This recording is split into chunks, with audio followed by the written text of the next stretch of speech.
2 साल होने को आ रहे सरकार, पर अभी तक आपके होने वाले जवाई ने एक थाल न भरी। रीत तो रीत होवे से सरकार, आप या हम, हमारी बिरादरी में सबने निभाई से। बिल्कुल खरी बात करी तुमने दिलावर। तारे छोरे और हमारे छोरी की सगाई इसी शर्त पे हुई थी कि वो के साथों थाल भर के पूरे बिरादरी के सामने असली मर्द बन के दिखावेगा, लेकिन उससे एक भी थाल तो भरी ना गई अब तक। मैं क्या करूं सरकार? करना तन्ने नहीं, तारे छोरे ने 2 दिन के भीतर के थाल भर के दिखावे, वरना तन्ने पता है कि क्या होएगा उसके साथ।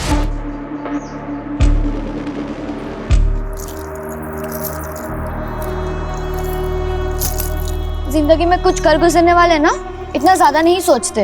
अगर मेरी सोच तुम्हारे लिए मायने नहीं रखती है, इससे अच्छा है कि हम अपने रास्ते बदल लेते हैं। क्या? मैंने तेरा 2 साल इंतजार किया और तू मुझसे कह रहा हम अपने रास्ते बदल ले? जो काम पिछले 2 साल में नहीं कर पाया वो 2 दिन में कर लूंगा। करना पड़ेगा, क्योंकि मैं तेरे बिना नहीं जी सकती। और अगर कोई दूसरा रास्ता होता। दूसरा रास्ता है, लेकिन तुम उस रास्ते पे चलना ही नहीं चाहती। मैं अपने पापा की मर्जी के आगे मजबूर हूँ। और मैं अपने उसूलों के आगे मजबूर हूँ। इससे अच्छा है कि तुम मुझे भूल जाओ।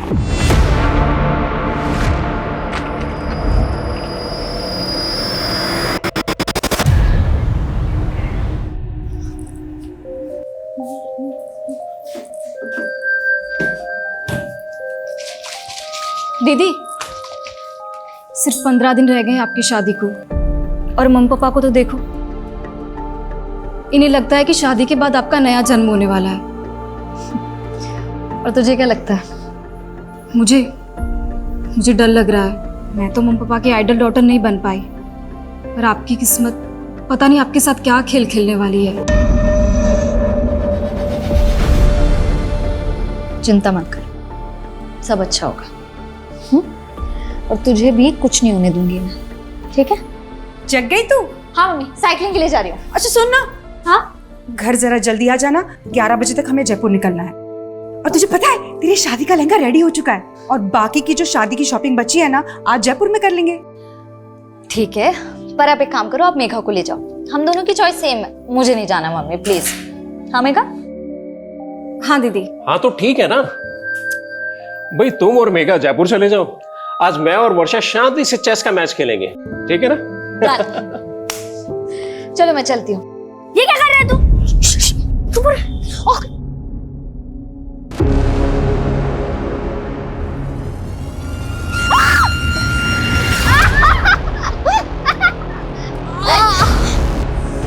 सॉरी दीदी, ये सब विहान ने। वर्षा, अरे ऐसे कैसे गिर गई? दीदी ऐसे कैसे गिर गई?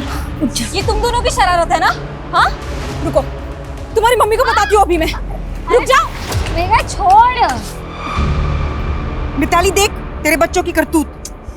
अरे मम्मी छोड़ो ना, बच्चे हैं, ठीक हूँ मैं। अरे बच्चे हुए तो क्या हुआ? तुझे चोट लग जाती तो? अरे हाँ दीदी, आप बिल्कुल ठीक कह रहे हो। कियान, ये क्या किया तुमने? हाँ मम्मी मैंने कुछ नहीं किया, ये सब विहान का प्लान था। कियान, तुम हर बार अपनी सारी गलतियां विहान पे डालते, तो सुधरते क्यों नहीं हो? छोड़ो, ऐसे नहीं करते, बच्चे करते हैं, कोई बात नहीं, ठीक हूँ मैं।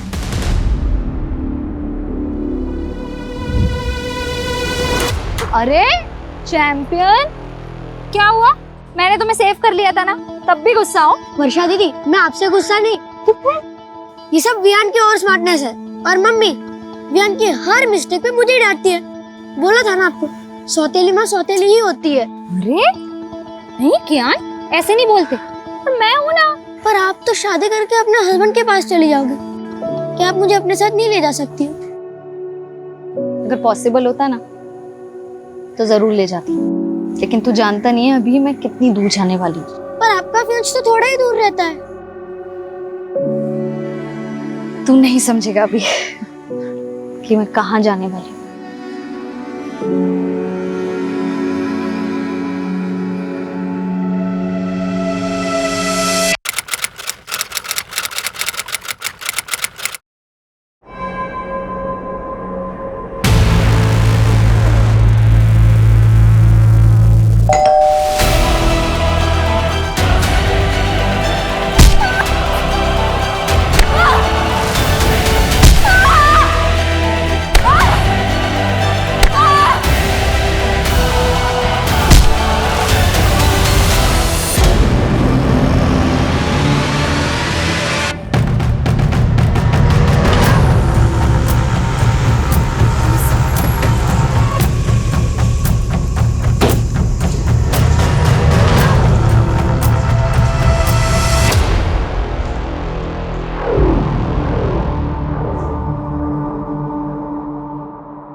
अभिषेक, जी मैडम। आप इन्हें कॉल किया था? जी मैडम, हम लोग जगदीश भाई साहब के पड़ोसी हैं और इनकी मेट सुबह जब काम पे आई तो इसी ने सबसे पहले सब कुछ देखा। ये जगदीश की फैमिली में और कौन कौन है? अब जगदीश भाई साहब की पत्नी और उनकी छोटी बेटी, वो दोनों कल जयपुर गए थे वर्षा की शादी की शॉपिंग के लिए। देख के लग रहा है जैसे घर में लूट भी हुई है।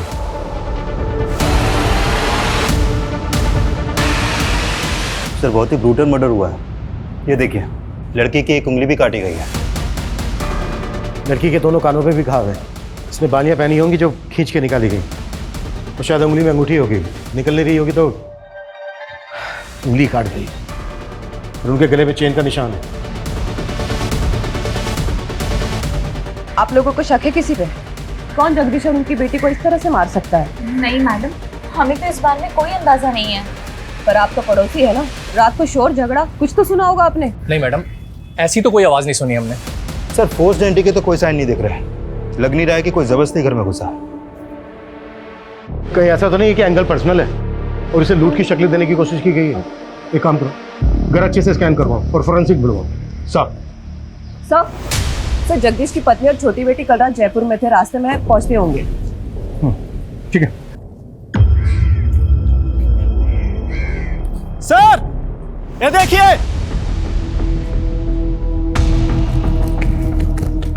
सर बच्चों के खेलने वाला वॉकी टॉकी मिला है, खून के निशान है इस पर।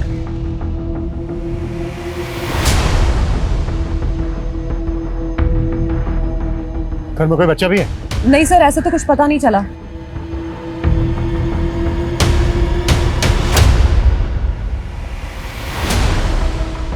ये लोग कौन है? सर ये पड़ोसी है, इन्होंने हमें कॉल किया था। अरे रुकिए, अरे रुकिए, रुकिए, रुकिए, रोको उनको, रोको इन्हें, रुकिए, रोको उनको, रोको। वर्षा, वर्षा,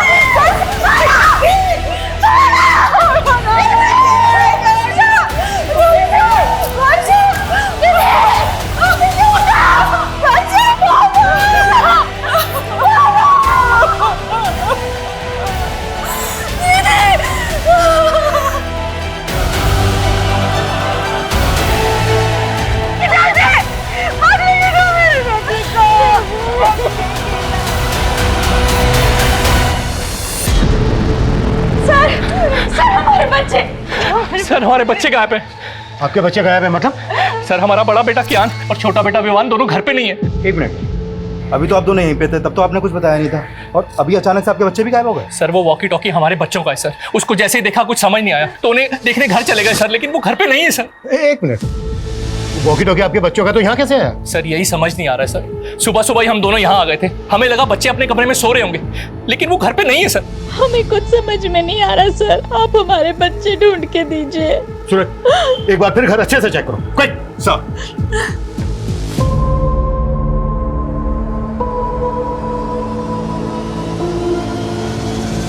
सर पूरा घर चेक कर लिया, बच्चे कहीं नहीं मिला।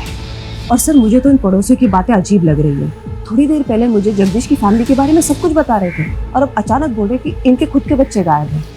सर कहीं लोग ड्रामा तो नहीं कर रहे? मतलब क्राइम सीन पर बच्चों के वॉकी टॉकी देखते इनको अचानक से अपने बच्चों की याद आ गई। ये लोग ड्रामा कर रहे हैं तो हमें पता करना होगा इनका और इनके बच्चों का इन मर्डर से क्या लेना था।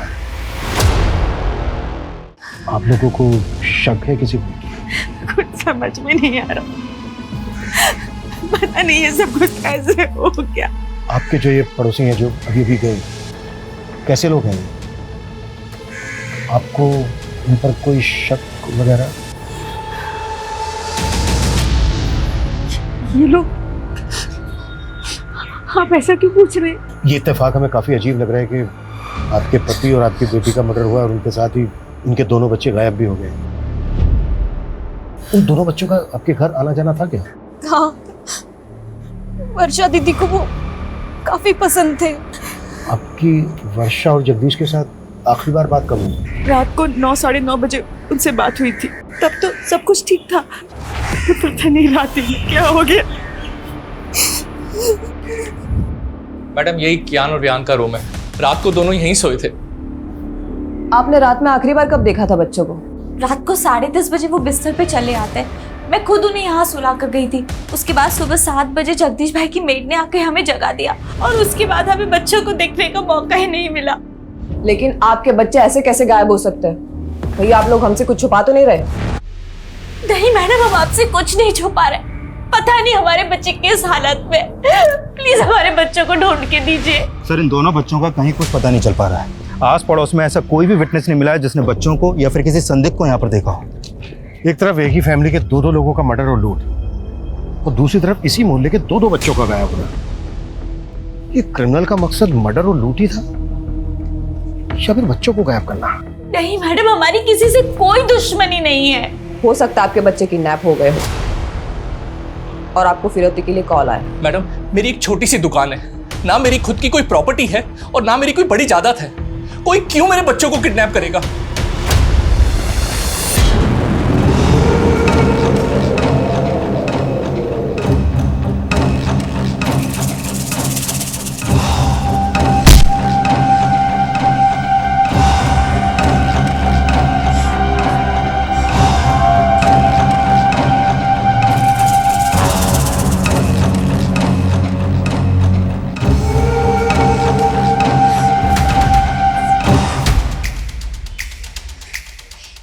सुन, तूने मेरे पापा और बहन को मारकर बिल्कुल भी अच्छा नहीं किया है। बहुत सह लिया मैंने तुझे, बहुत। अब तू देख, तुझे छोड़ूंगी नहीं मैं। तूने मेरे पापा और बहन को मारकर बिल्कुल भी अच्छा नहीं किया है। बहुत सह लिया मैंने तुझे, बहुत। तुझे छोड़ूंगी नहीं मैं।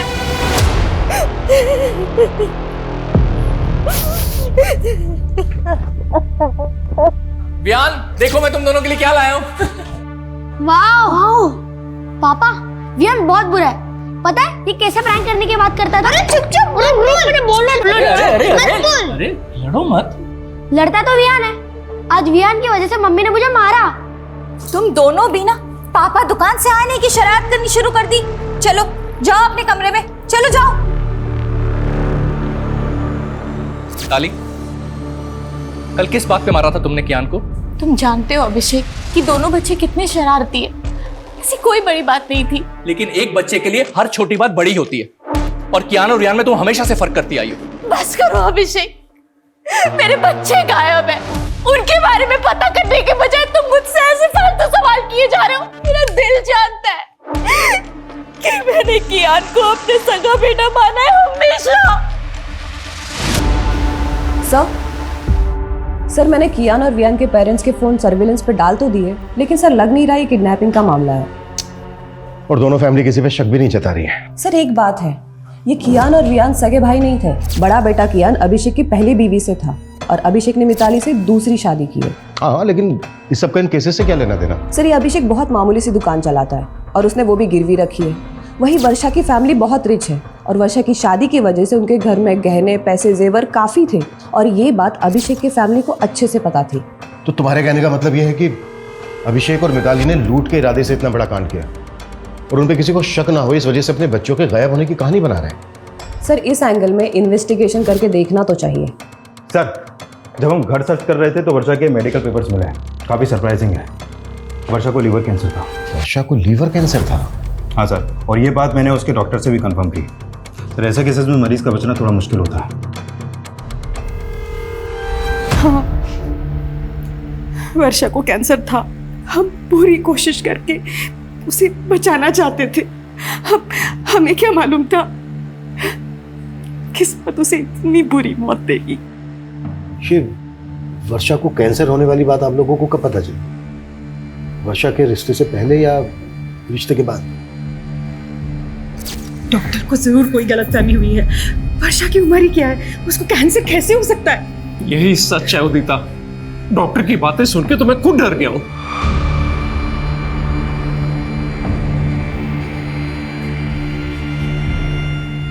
मुझे कैंसर है। अरे नहीं बेटा, वो डॉक्टर को जरूर कोई गलतफहमी हो गई होगी। तो ठीक हो जाएगी बेटा, तुझे कुछ नहीं होगा, तो ठीक हो जाएगी। हाँ वर्षा बेटा, तो बिल्कुल ठीक हो जाएगी। अभी तो हमने तेरी शादी कर रही है, तेरे बच्चों के साथ खेलना है हमने। वर्षा तो ये शादी करना ही नहीं चाहती थी, पर हमारे गुरुजी ने कहा था कि अगर उसकी शादी हो जाती है तो उसका भाग्य उसके पति के साथ जुड़ जाएगा और उसको एक नया जीवन मिलेगा। लेकिन आपने वर्षा के होने वाले पति और उसकी फैमिली से वर्षा को कैंसर है बात छिपाई। पर हमने नहीं सोचा था कि हमारी बेटी इस तरह हमें छोड़ के चली जाए। सूरज, यस सर, वर्षा के होने वाले पति और उसकी फैमिली की बैकग्राउंड पता करवाओ। सर, सवाल ऑब्वियस है, कहीं वर्षा के होने वाले पति और उसकी फैमिली को पता तो नहीं चल गया था कि वर्षा को कैंसर है? ये बात वर्षा की फैमिली ने हमसे छुपाई है। पर अगर ऐसा था तो रिश्ता तोड़ सकते थे। क्या इसके लिए वो दो मर्डर करेंगे? अब ये केस सिर्फ डबल मर्डर केस और लूटपाट का नहीं रह गया है, इसमें दो बच्चों के मिसिंग होने का मामला भी जुड़ गया है और हमारा चैलेंज भी दुगना हो चुका है।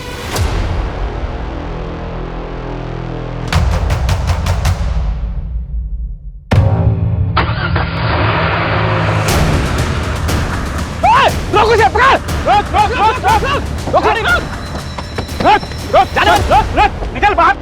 कहाँ भाग रहा है? निकल, निकल। क्या हुआ? चल निकल। हाँ? पहले ये बता वो क्या है? कियान! कियान! कियान! कियान! कियान! कियान उठ मेरे बेटे! पीछे हटिए।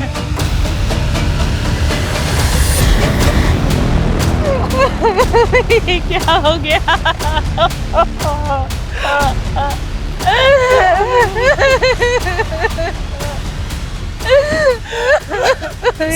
ये देखिए सर, ये इनके बड़े बेटे कियान की डेड बॉडी, और सर ये इसी के फादर के वैन के नीचे मिली है।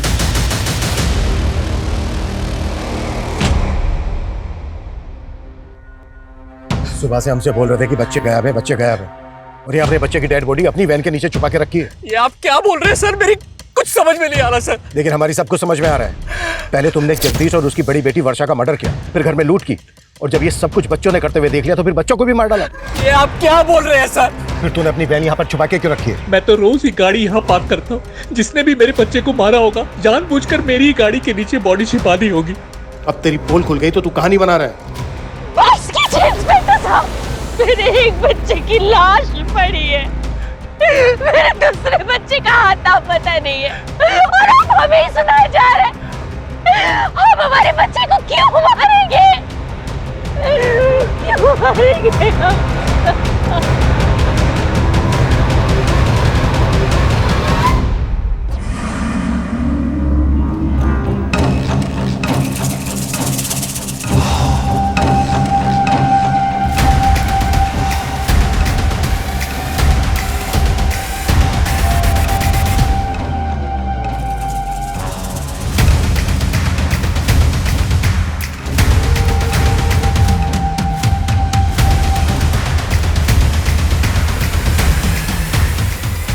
इनमें अभी भी पे बिल्कुल भरोसा नहीं कर सकते। एक मिनट, ये बड़ा बेटा क्या ये सोतेला था ना मिताली का? हाँ सर, सौतेले बेटे की लाश मिली है और सगे बेटे का कुछ पता ही नहीं चल रहा। तो पता करो। सुबह 2 लाशें मिली हैं और अब ये तीसरी लाश बच्चे की। पूरा घर स्कैन करो और ये भी चेक करो कि ये किस किस के कांटेक्ट में है। अगर इस समय ये लोग शामिल हैं तो उन्होंने चोरी का माल कहीं छुपा के रखा होगा। Yes sir. सर, अभी अभी थाने से यादव का कॉल आया था। वर्षा और जगदीश के कॉल रिकॉर्ड आ गए हैं। वर्षा का फ़ोन अभी भी एक्टिव है, और जब यादव ने वर्षा के नंबर पर कॉल किया तो उसका फ़ोन उसकी छोटी बहन ने उठाया। मतलब वर्षा का फ़ोन मेघा के पास है। What? तुम जयपुर गई थी ना मेघा? जी। तो फिर वर्षा का मोबाइल फोन तुम्हारे पास कैसे आया? सर आप गलत समझ रहे हैं। मैं जब जयपुर गई थी तब मैंने खुद ने ही वर्षा दीदी से उनका फोन मांगा था। क्यों? सर मुझे वर्षा दीदी के फोन का कैमरा पसंद था और फोन पूरी रात मेरे पास ही था। हमने वर्षा के कॉल रिकॉर्ड्स चेक किए तो हमें पता चला कि वो किसी मनीष नाम के लड़के से काफी बात करती थी। ये कौन है मनीष? वो सर दीदी का फ्रेंड था। तो वर्षा की शादी तो सुमित से होने वाली थी, तो ये मनीष वर्षा का नॉर्मल फ्रेंड था या? देखो कुछ भी छिपाना मत हमसे। दीदी दीदी ये क्या सुन रही हूँ मैं? आपको लड़की वाले दिखने आ रहे हैं? मैं मम्मी पापा को मना नहीं कर पाई। मना नहीं कर पाई मतलब? आप तो मनीष को प्यार करती है ना? हाँ, तुमने मम्मी पापा को बताया कि तुम मनीष के साथ शादी करना चाहती हो? बताया ना? बोलो ना। देखा, मैं ना मनीष से शादी करना चाहती हूँ, ना किसी और से। पर मैं क्या करूँ, मम्मी पापा का दिल नहीं दुखाना चाहती जाने से पहले। जाने से पहले मतलब? मुझे तो यकीन ही नहीं हुआ कि दीदी को कैंसर है। सर, दीदी मनीष को झूठी होप्स नहीं देना चाहती थी, इसलिए दीदी ने मनीष के साथ ब्रेकअप कर लिया। मनीष को पता था कि वर्षा को कैंसर था? नहीं, और दीदी ने मुझसे प्रॉमिस लिया था कि मैं मनीष को कुछ भी ना बताऊं। तो फिर वर्षा मनीष के साथ इतनी बातें क्यों करती थी?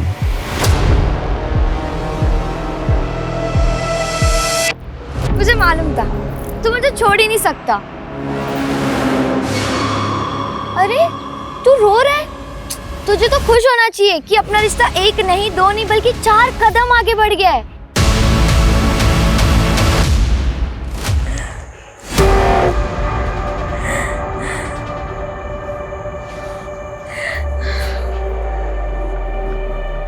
अभिषेक जी, आपका फोन दिखाइए। फोन में आपको क्या देखना है मैडम? आपका फोन दीजिए प्लीज। ये लीजिए। मेरी तो समझ में नहीं आ रहा मैडम कि मेरे छोटे बच्चे को ढूंढने की बजाय आप लोग मेरे घर में और मेरे फोन में क्या ढूंढ रहे हैं? ये लीजिए, और हमें बिना बताए कहीं जाएगा मत।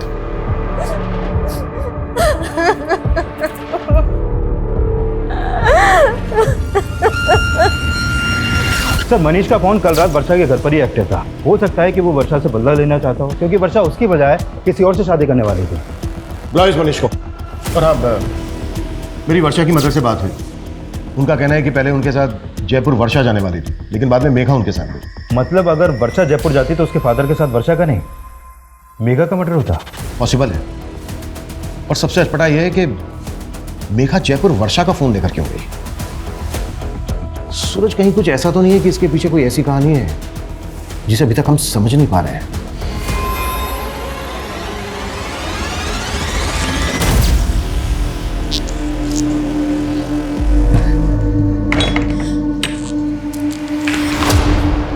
कहाँ से आ रही है तू इतनी रात को?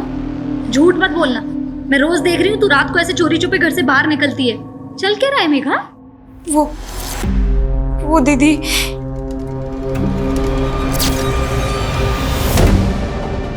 मुझे माफ करना दीदी। मेरी वजह से आप और पापा।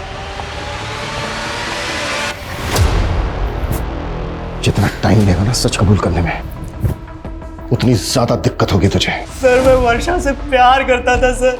उसे मारने के बारे में सोच भी नहीं सकता। झूठ मत बोल। रात के 1 बजे तक तेरा मोबाइल फोन वहीं पर एक्टिव था। एक लड़की तुझे रात को अपने घर बुलाएगी, वो भी तब जब उसके फादर घर पे हैं। 15 दिन बाद उसकी शादी होने वाली है। पता है तुझे ना क्यों कहा था उसने? नहीं सर। क्योंकि कैंसर था उसको। वो नहीं चाहती थी कि शादी के बाद तू खो दे उसको, और तूने मार दिया उसको। ये क्या बोल रहे हैं आप सर? उसने मुझे बताया भी नहीं सर। उसे कैंसर था। अब अगर तुझे पछतावा हो रहा है तो सच कबूल कर ले कि तूने ही मारा है उसको, जबकि उसने तेरा कभी बुरा नहीं चाहा। सर, मैंने भी वर्षा का कभी बुरा नहीं चाहा सर।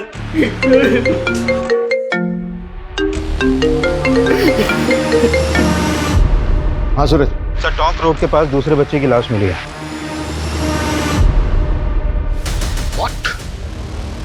सर, विहान की लाश देख के लग रहा है कि इसका मर्डर भी कल रात को हुआ है। लेकिन सर, विहान की लाश वर्षा और क्यान के घर से करीब 1 किलोमीटर दूर टोंक रोड पे मिली है। तो हो सकता है कि इसका मर्डर कहीं और किया गया हो और फिर बॉडी को यहाँ पे लाके डंप कर दिया गया। एक बच्चे की लाश मिली है अभिषेक की वैन के नीचे। अगर अभिषेक को ये सब कुछ करना होता तो वो दोनों बच्चों की लाशें डंप करता। सवाल ये भी है कि इन दोनों बच्चों के मर्डर्स का जगदीश और वर्षा के मर्डर से क्या कनेक्शन है?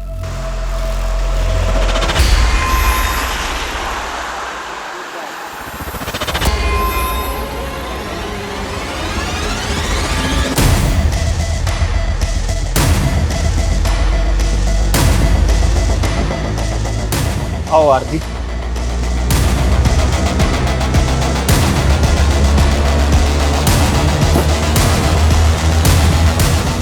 कल मैं पहले वर्षा से उसके घर पे नहीं मिला था। वर्षा के फादर के सो जाने के बाद वो घर से निकली थी और फिर कल रात हम 11 बजे हाईवे के पास मिले थे। हाईवे के पास? जी सर। क्यों?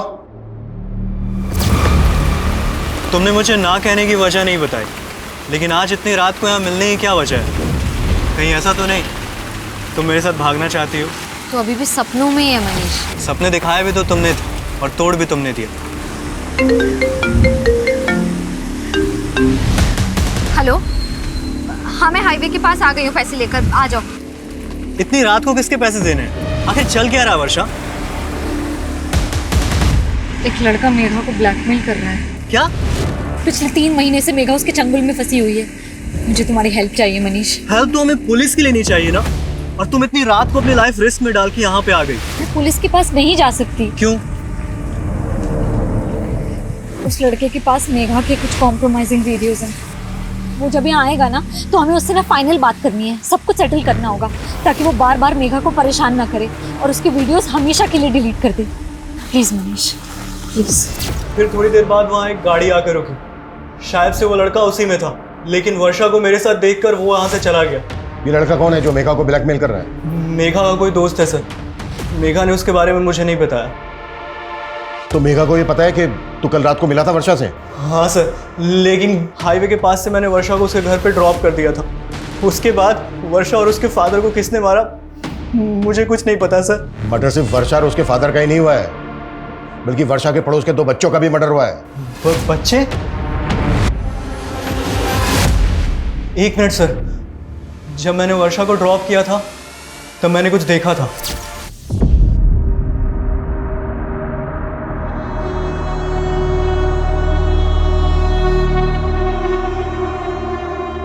ये बच्चे थे?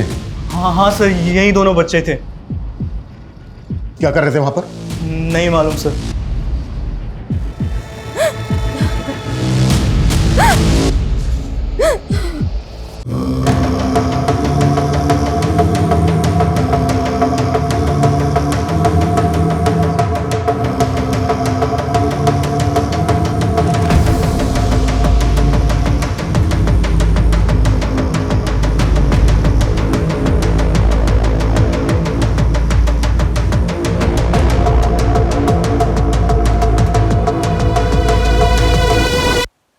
सच बताने की हिम्मत नहीं कर पाई, पर मुझे सुबह से ही लग रहा था कि उसी ने ही दीदी और पापा को मारा होगा।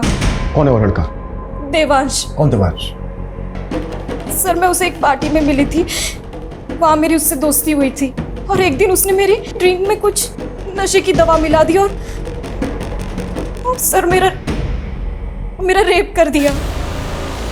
और सर उसने मेरा वीडियो बना लिया। मैंने तुझ पे भरोसा किया और तूने मेरा रेप किया। और ये वीडियो डिलीट कर ये वीडियो। डिलीट हो जाएगा, डिलीट तो हो जाएगा, पर पैसे लगेंगे वरना वायरल हो सके। सर मैं पिछले 3 महीनों से उधार मांग कर उसको बहुत पैसे दे चुकी हूँ और एक दिन वर्षा दीदी को ये सब बातों का पता चल गया। पहले क्यों नहीं बताया मेघा? रो मत। हाँ दीदी, मैं बहुत डर गई थी। चिंता मत कर, मैं जानती हूँ अच्छे से ऐसे लड़कों को कैसे हैंडल करना है ना, मैं देखती हूँ। रो मत। और सर कल रात को भी उसने मुझसे पैसे मांगे थे और दीदी ने मुझे जयपुर भेज दिया और बोला कि वो सब कुछ यहाँ हैंडल कर लेंगी। मुझे बिल्कुल भी नहीं मालूम था सर कि दीदी और पापा के साथ ही ये सब हो जाएगा। ठीक है, संभालो अपने आप को और इसका हमें मोबाइल नंबर, एड्रेस, पूरी डिटेल्स दो। सर मैं उसको पार्टी में मिली थी, मेरे पास बस उसका फोन नंबर है।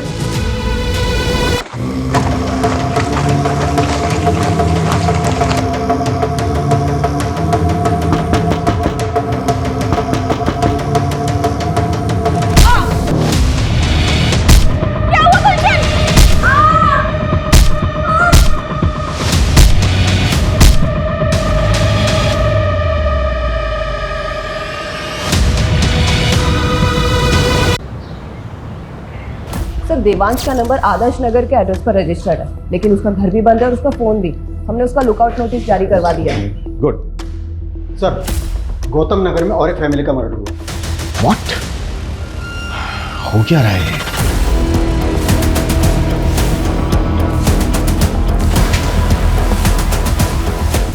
आइए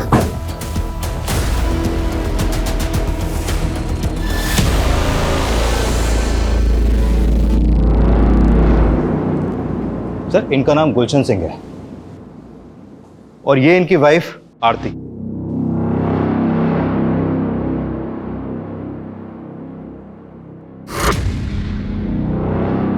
सर, इस घर में भी लूटपाट हुई है। उन दोनों हस्बैंड वाइफ को बहुत बुरी तरह मारा गया है सर। सर, यहाँ पड़ोसी ने बताया कि इनके ज्यादातर रिश्तेदार आउट ऑफ कंट्री हैं और ये गुलशन भी किसी गल्फ कंट्री में काम करता था। अभी कुछ दिन पहले ये यहाँ आया था। मॉडस ऑफ ऑपरेंडी बिल्कुल एक जैसी है। जिस तरह से वर्षा और उसके फादर को मारा गया, उनके घर में लूट की गई। लगातार 2 रातों में 2 क्राइम्स, वो भी एक ही तरह से। लिया? Yes sir. पता करो वर्षा और उसकी फैमिली का इस फैमिली के साथ कोई कनेक्शन है क्या? क्विक। Yes sir.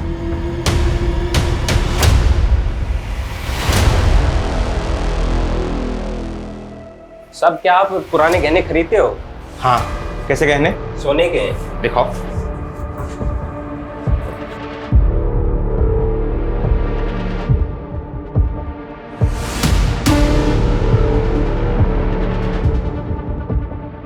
बिल है तुम्हारे पास? अरे नहीं साहब, पुश्तैनी गहने हैं। अच्छा, अभी दुकान में नगद कम है, मैं इंतजाम करता हूँ। तुम तब तक इंतजार करो, चलेगा ना? चलेगा साहब, चलेगा। सर, मैंने वर्षा की मदर और सिस्टर से बात की, लेकिन वो दोनों भी इस फैमिली के बारे में कुछ भी नहीं जानती। लेकिन मुझे स्ट्रांगली फील हो रहा है कि दोनों क्राइम्स में एक ही तरह के क्रिमिनल्स इन्वॉल्व हैं।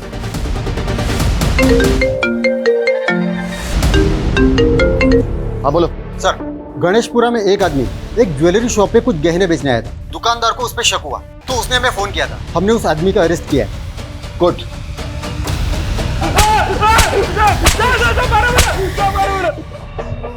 साहब, मैंने चोरी नहीं करी साहब। आप बेवजह परेशान कर रहा था। झूठ बोलता है साहब, चोरी नहीं करी साहब। अगर तूने चोरी नहीं की तो इतने महंगे गहने कहाँ से आए तेरे पास? साहब, मैं तो कबाड़ा बेचता हूँ साहब। कबाड़ी खोज में इधर उधर गया था, मेरे को तो पड़े हुए मिले थे रास्ते में साहब। पड़े हुए मिले तुझे? पड़े हुए मिले? इतना बड़ा कांड करके बैठा है तू। अब ये बोल। साहब, मैं तो गरीब आदमी हूँ साहब, मेरे को तो बस रास्ते में पड़े ही मिले थे साहब। ये नौटंकी ऐसे नहीं खुलेगा।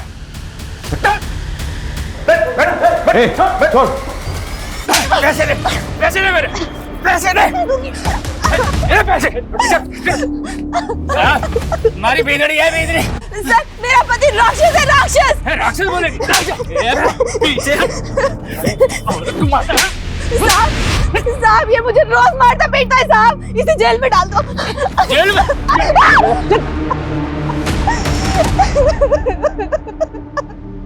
सर, इतना पिटने के बाद भी ये आदमी यही बोल रहा है कि इसे गहने रास्ते में पड़े मिले। पिछली 2 रातों में 2 फैमिलीज को टारगेट किया गया। झूठ बोल रहे हैं। सूरज, एक काम करो, वर्षा की फैमिली से गहनों की पहचान करो। साहब छोड़ दो ना साहब। साहब, अपनी मारो अपनी बिंदनी को। साहब छोड़ दो ना साहब, छोड़ दो साहब। साहब, साहब छोड़ दो ना साहब। साहब छोड़ दो ना। साहब, साहब, साहब, चाय पिला दो साहब। चाय चाहिए? साहब, इसको चाय पिला दो साहब और मुझे दारू पिला दो साहब। अरे तू चुप कर साहब। चाय ना दे सको तो कम से कम चद्दर दे दो साहब। साहब, साहब चाय पिला दो साहब, ठंड लग रही है साहब, चद्दर दे दो। ये गहने देख के बताइए कि ये उन्हीं गहनों में से हैं जो आपके घर से गायब हुए? ये तो वर्षा की चेन, कंगन और बालियां हैं। क्या झूठ बोल रहा है? यादव, ताला खोल। कैसा? कमियों ने हमारी नींद हराम कर रखी और तुमने सोने दिया इसको। चलो। ऐसा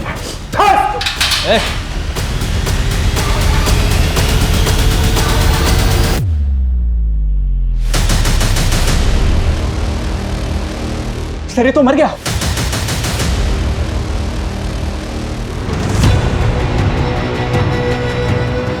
कैसे हुआ ये? क्या खिलाया इसको? मुंह से झाग निकल रहा है इसके। जहर कहां से है इसके पास? सर, जहर के बारे में मुझे नहीं पता, बल्कि सर ये चाय मांग रहा था, हमने चाय भी नहीं दिया। सर, ये बोल रहा था कि इसे ठंड लग रही है सर। ठंड से मर जाएगा यादव, वो भी इस मौसम में। एग्जैक्टली क्या हुआ था? सर मैंने लॉकअप के अंदर एक शराबी को बंद किया था। सर वो शराब पीकर अपनी बीवी को बाजार में मार रहा था। थोड़ी देर पहले उसकी बीवी आई थी यहाँ पर, अभी अपने पति को अंदर करने के लिए बोल रही थी और अब उसे अब छुड़ाने भी आ गई। अभागी हूँ साहब, अब जैसा भी है हमारा मर्द है, कम से कम खाने को तो देता है। साहब छोड़ दो इसको, मैं अपनी शिकायत वापस लेती हूँ। साहब छोड़ दो ना साहब, साहब अब नहीं मारूंगा कभी अपनी बींदड़ी को साहब। वो साथ लेके गई उसको? कब आई थी, कितनी देर पहले? सर तकरीबन 15-20 मिनट पहले। 15-20 मिनट पहले? ज्यादा दूर, मुझे बाहर का सीसीटीवी फुटेज दिखाओ। Quick quick quick quick. Okay साहब। जल्दी। एक मिनट पीछे करो, पीछे करो। बस 20 मिनट हुए।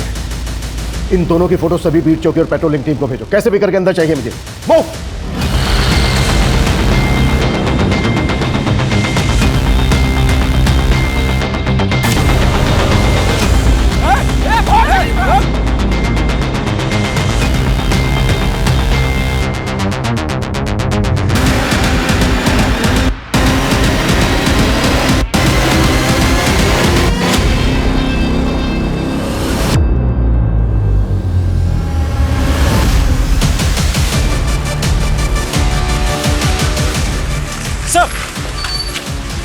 सर इस तरफ।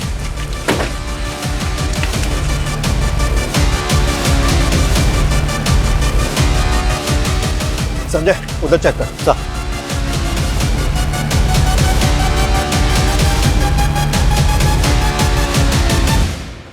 देख अब हम इनसे बच नहीं पाएंगे, तू कबीले पहुंच, मैं इनका ध्यान भटकाता हूँ। आप अपना ध्यान रखना।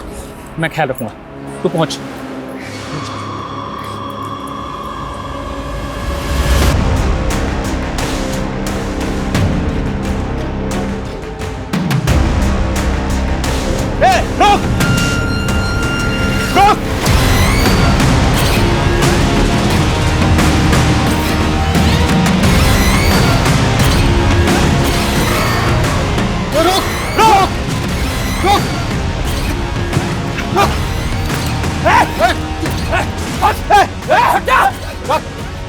गोली मार दूंगा मैं तुझे, देख मार दूंगा मैं। चाकू नीचे रख, चाकू नीचे रख, देख गोली मार दूंगा मैं तुझे।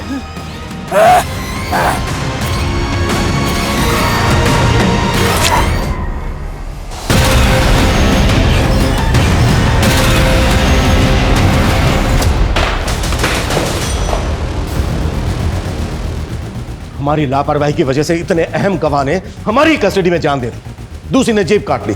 कर क्या रहे थे तुम लोग? सो रहे थे सबके सब।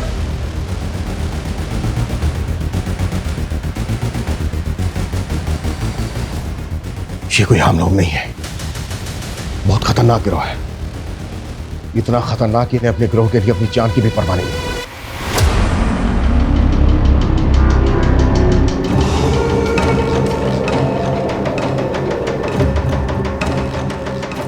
सूरज पता करो फिलहाल अपने एरिया में कौन कौन से गैंग एक्टिव है। सर उस आदमी के साथ जो औरत थी उसे वर्षा की मदर ने आइडेंटिफाई किया। सर वो 1.5 साल पहले उनके घर में एक मेड का काम करती थी। कौन है वो? एड्रेस क्या उसका? सर 1.5 साल पहले वो काम करती थी, इसलिए उन्हें बस उसका नाम याद है, कजरी। लेकिन सर मुझे नहीं लगता उसका नाम कजरी होगा। गुलशन की फैमिली से कोई कनेक्शन उसका? सर अभी तक तो ऐसा कुछ मालूम नहीं चला। ये किसी लूट मार करने वाले गैंग का काम है, इनका एक जैसा है वो। इस गैंग की कोई औरत या आदमी लोगों के घरों में काम करते हैं, उस परिवार की सारी जानकारी इकट्ठा करते हैं और फिर उसे लूट के लिए टारगेट करते हैं। सर एक बात मुझे समझ में नहीं आ रही है, ये कजरी ने 1.5 साल पहले काम करना बंद कर दिया था, फिर अचानक तो मतलब सरप्राइजिंग नहीं है कि 1.5 साल बाद इन्होंने वर्षा की फैमिली को टारगेट किया। सूरज इन सवालों का जवाब ढूंढने का टाइम नहीं है फिलहाल हमारे पास। हमें जल्द से जल्द ये पता लगाना होगा कि ये लोग किस गैंग से ताल्लुक रखते हैं। पिछली 2 रातों में इन्होंने 2 फैमिली को टारगेट किया है, हो सकता है आज रात ही किसी तीसरी फैमिली को टारगेट करें, उससे पहले हमें इन्हें रोकना होगा। क्लियर? सर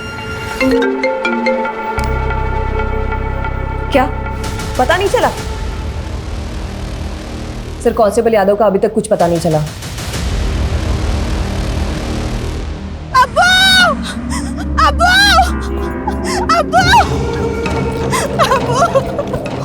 क्या हुआ कजरी? हमारे आदमी ने तो जमशेद को थाने में जहर देके मार दिया, लेकिन वो खुद पकड़ा गया अब्बू। क्या? पर उसने अपनी जुबान काट ली। फवाद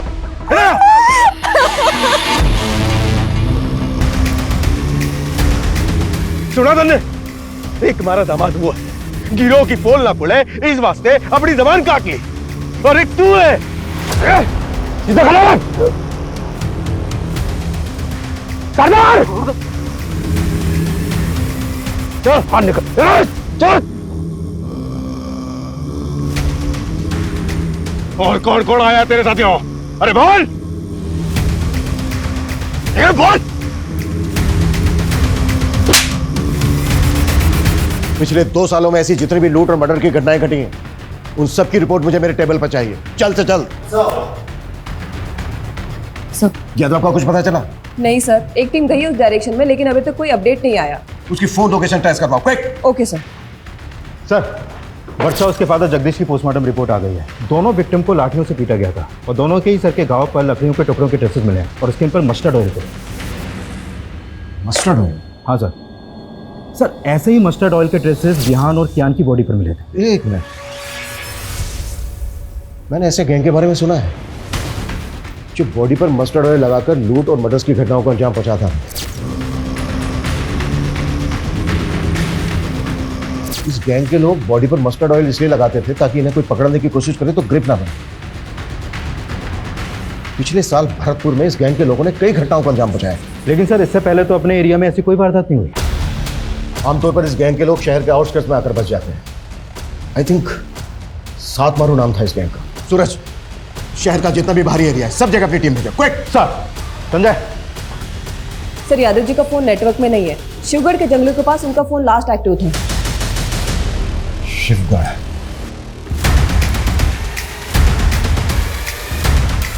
यो पुलिस वाला अड्डा तक पहुंच गया है। बाकी के पुलिस वाले भी हमने ढूंढते हुए यहाँ तक आवेंगे। हमने जल्दी से जल्दी यहाँ से निकलना होगा। जी सरकार। शर्त पूरी ना करी तुमने।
छह मार दिए हैं तन्ने, सातवां थारे सामने खड़ा है।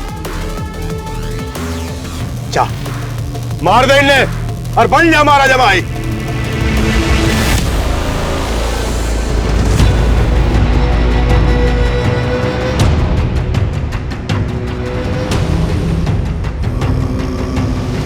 मार फवाद, इसको मार।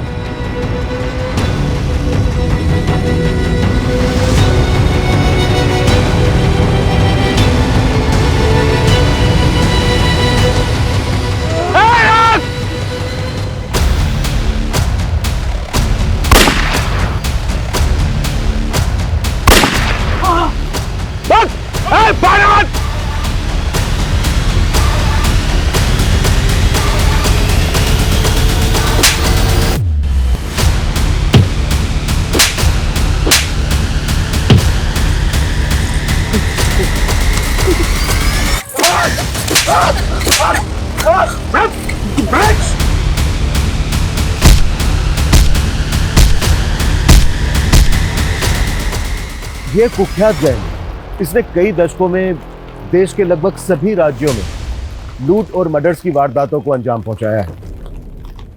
ये इस गैंग के समुदाय का एक छोटा सा टुकड़ा है जिसको हमने गिरफ्तार किया है। इस गैंग से जुड़े लोग आज भी हमारे शहरों में खुलेआम घूम रहे हैं।